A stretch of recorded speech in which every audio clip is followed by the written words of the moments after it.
It's a beautiful day here, and the tide is dropping. So estuaries are tidal places where the tide rises and falls, and as the tide rises and falls, it exposes the bottom of the bay. Now that's a regular occurrence, but Empire Shores is actually connected to a much larger one world ocean.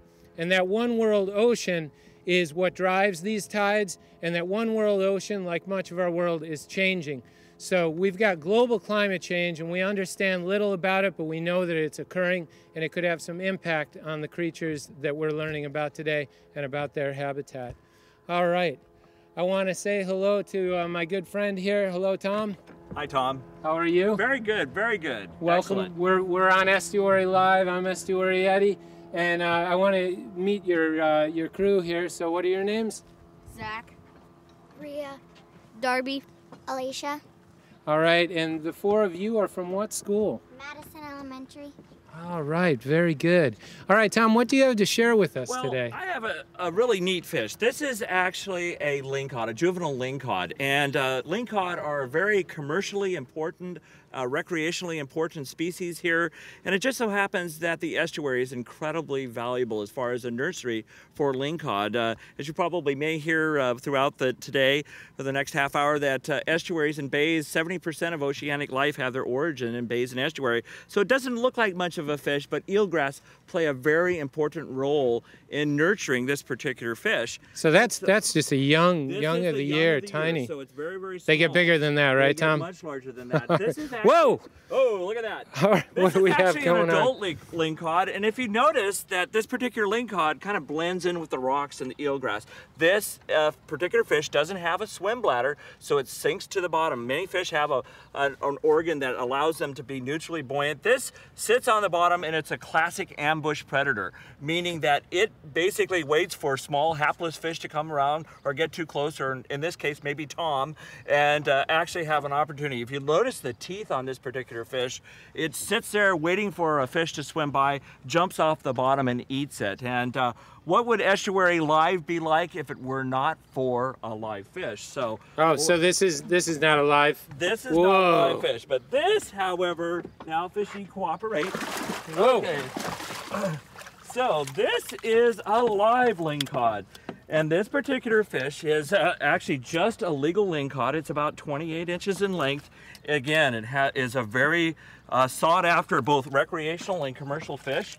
And as you can see, it tends to model what it looks like in the bottom. It is a classic ambush predator. It has very, very powerful teeth in which to grasp and take care of other fish. So I think that fish wants to go back to its habitat. They're kind of hard to hold on to, so I guess. All right, what we're going to do now is we're going to learn about another fish, right? Learn about another fish. Very good. What do you have here, Tom? What I have here is, this is a coho salmon, and most of the people know about salmon, and you know about salmon. They actually at Madison get to have their own Chinook salmon, and get to actually hold on to it and name it.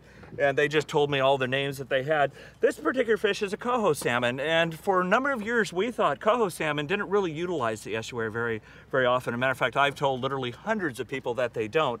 But because of the research and the benefit of the research through South Slough Estuary Sanctuary, we now know that yes, indeed, coho, juvenile coho, do utilize the estuary, and it actually is an important nursery ground for salmon.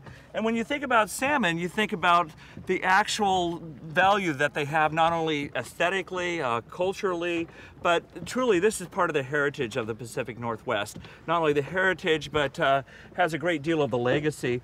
And in this aquarium, and I'm going to try my very best, Tom, not to spill any of the water on you, these, and I'll try to do it. It's all right, I'm not afraid of a little water, I'm sure you're Tom. not, but these are actually juvenile coho salmon.